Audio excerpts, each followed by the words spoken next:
வணக்கம். இது உங்கள் ஊடகம், தமிழர்களுக்கான ஊடகம் ஜீவா டுடே.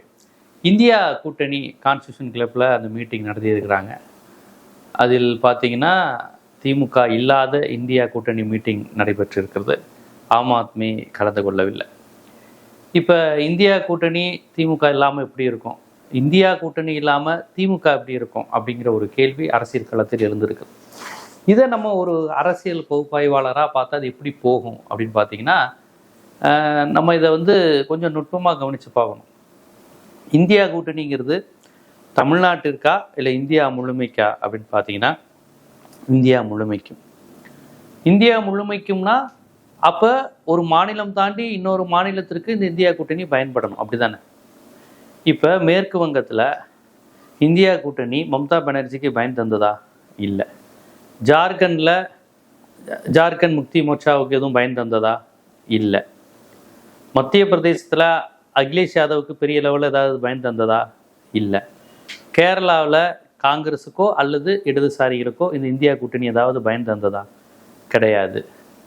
அப்போ இந்தியா கூட்டணிங்கிற ஒரு கான்செப்ட் செயல் அளவிலும் தோற்ற அளவிலும் இருக்கின்ற ஒரே மாநிலம் தமிழ்நாடு. அது திமுக தலைமையில் இருந்தபோது சிபிஎம், சிபிஐ, முஸ்லீம் லீக், காங்கிரஸ், விடுதலை சிறுத்தைகள் எல்லோருமே இந்தியா கூட்டணி.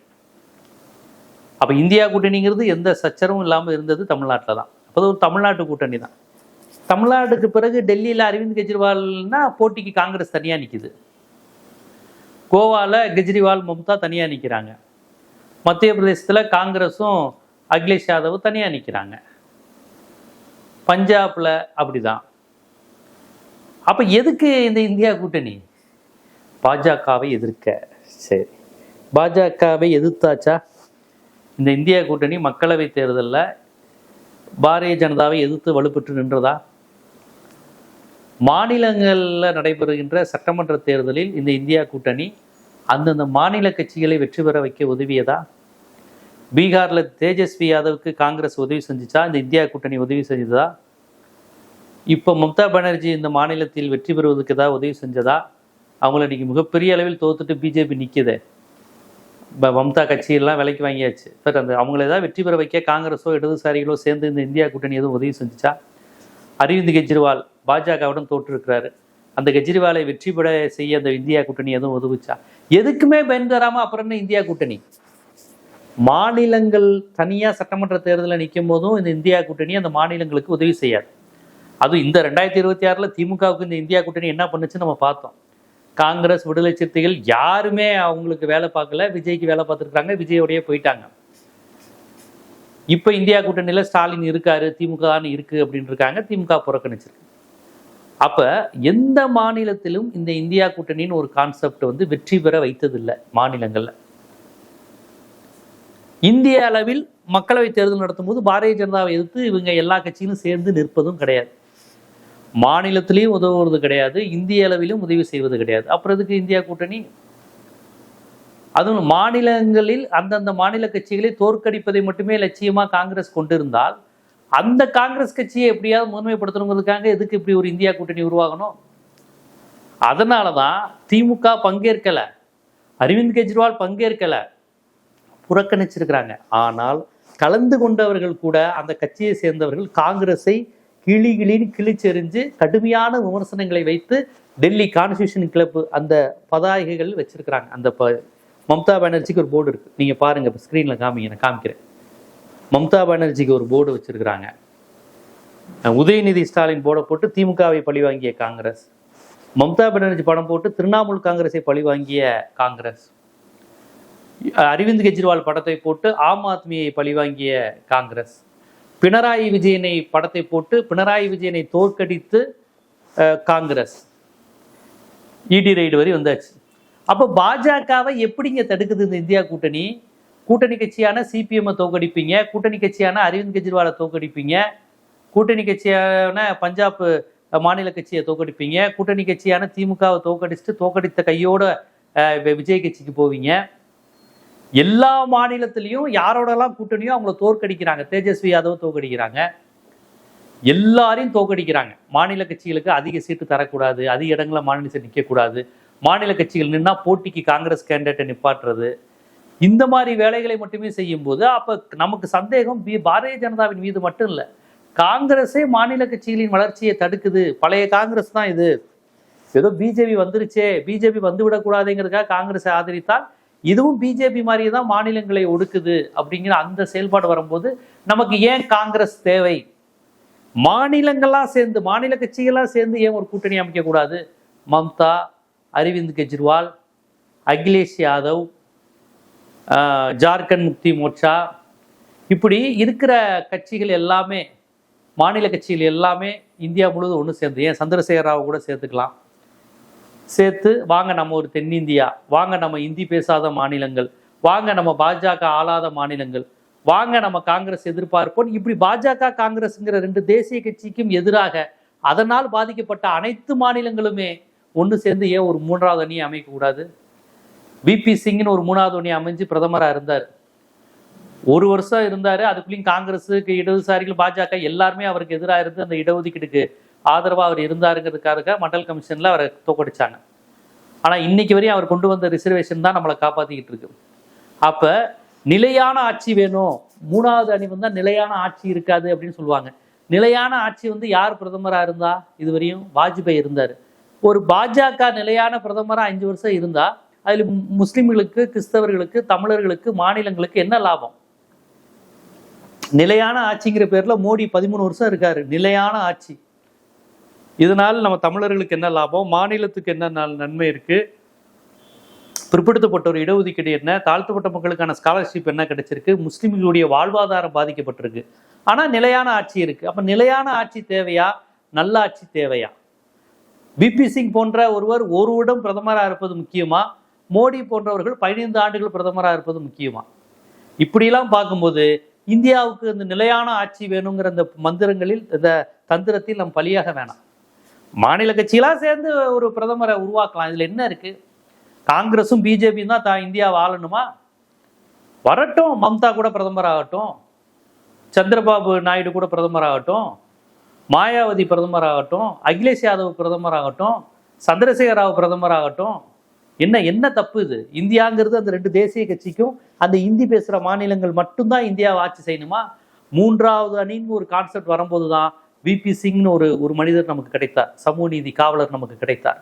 மூன்றாவது அணின்னு வரும்போது தான் கொஞ்சம் உங்களுக்கு கர்நாடகத்திலிருந்து, தென்னிந்தியாவிலிருந்து ஒரு பிரதமரை பற்றிலாம் ஒரு யோசனை வந்தது. அதனால இந்த இந்தி டாமினன்ட்டு, இந்துத்துவா டாமினன்ட்டு, தேசிய கட்சிகள் ஆதிக்கம், இதையெல்லாம் விடுத்து மாநில கட்சியெல்லாம் சேர்ந்து ஒரு கூட்டமைப்பு அப்படின்னு அமைவது தான் மிக சரியாக இருக்கும். அதுதான் இந்த புதிய தலைமுறையில கூட நான் பதிவு செஞ்சேன். அதனால இந்த இந்தியா கூட்டணியில திமுக போயிருச்சே, திமுகவுக்கு நட்டமா, இந்தியாவுக்கு நட்டமானா திமுகவுக்கும் நட்டம் இல்லை, இந்தியாவுக்கும் நட்டம் இல்லை. இந்தியா கூட்டணிக்கு கொஞ்சம் நட்டம்.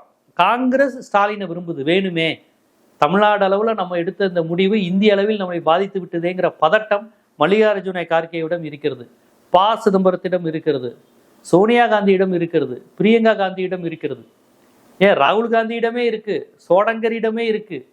எங்க கூட்டணிக்கு ஸ்டாலின் இருக்கிறாரு அப்படிங்கிறாங்க. அவர் நான் இல்லைன்ட்டார். ப. சிதம்பரம் பேசினாலும் இல்லைன்ட்டார். அப்ப யோசிச்சு பாருங்க, நமக்கு ஏன் மூன்றாவதா, இந்திய அளவில் ஒரு மூன்றாவதா மாநில நலன் கொண்ட ஒரு அணி உருவாவது தான் சரியா இருக்கும்.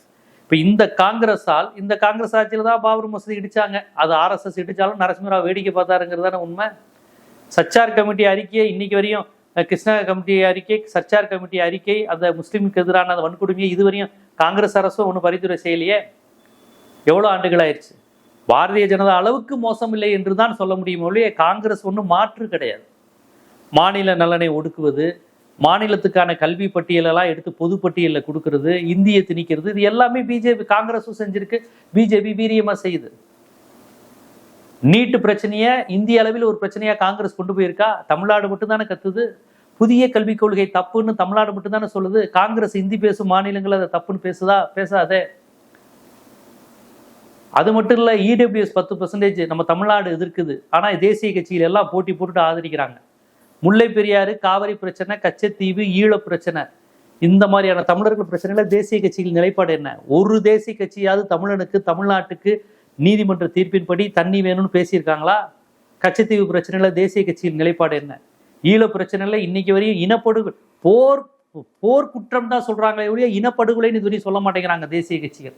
அப்ப இந்த தேசிய கட்சிகளால் தமிழனுக்கோ மாநிலத்துக்கோ தமிழன் உரிமைக்கோ தமிழ்நாட்டுக்கோ இஸ்லாமியர்களுக்கோ என்ன தேசிய கட்சிகளால் நமக்கு விடுதலை வரப்போகுது? பாரதிய ஜனதாவுக்கு காங்கிரஸ் பரவாயில்லை, இந்த அடிப்படையில தான் நம்ம இது பண்ணிக்கிட்டு இருக்கோம். ஆனா அந்த காங்கிரஸுமே மாநில கட்சிகளை ஒடுக்குறது, மாநில கட்சியில வளரவிடக்கூடாது, இந்த ஸ்டாண்ட்லயே தொடர்ந்து இருக்கும்போது மாநில கட்சிகள் வலுப்பெறுவது தான் பாஜகவுக்கு உண்மையான திரட்டு. பாஜகவின் கொள்கையே மாநில கட்சிகள் இருக்கக்கூடாதுங்கிறது.